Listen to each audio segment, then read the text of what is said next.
Ramey Foster wanted to illustrate why miners have been on strike for more than 2 months against Warrior Met Coal, so he pulled out 2 small booklets. One was thin, yellow, dog-eared and stained, while the other was a pristine, thick white paperback perhaps 4 times the size of the other. "This is the contract we've been working under," Foster said, holding up the smaller one, which he kept in the bib of his overalls while in the mines. "And this is the old one we used to work under," he said, nodding toward the much larger one. More than 1,100 workers at Warrior Met Coal hit the picket lines on April 1, striking for better pay and benefits. Nearly 2 weeks into the strike, it appeared a settlement had been reached, but that was rejected after the union members emphatically voted down the tentative agreement, saying it was not sufficient, according to the United Mine Workers of America. In May, nearly a dozen miners were arrested during a protest outside a mine in Tuscaloosa County. Warrior Met Coal has continued with operations during the strike. In 2020, feeling the economic effects of the COVID-19 pandemic due to demand and pricing, Warrior Met Coal reported a net loss of about $35 million. But its president in February said the company was cash flow positive in the fourth quarter and nearly breaking even for the year. The company produces coal used in steel production in Asia, Europe and South America. Warrior Met Coal did not comment for this story.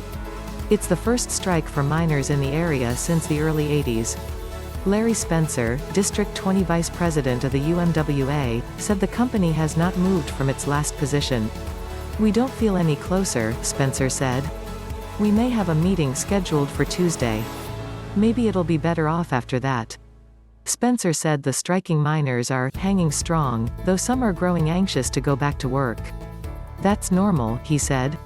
The current agreement with the union was negotiated as Warrior Met emerged from the bankruptcy proceedings of the former Walter Energy, which declared bankruptcy in 2016.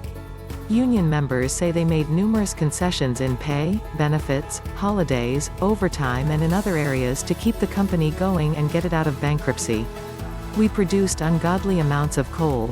Carl White, president of Local 2397, has worked 16 years in the mines. He said the miners listened when approached by the company 5 years ago. "They said, y'all work with us through this, and when we get to making money, we'll take care of you when the contract comes up," he said. "It's just the company being greedy.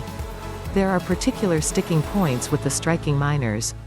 According to them, miners lost about $6 an hour under the bankruptcy contract, which added up even more when you consider the accumulation of overtime.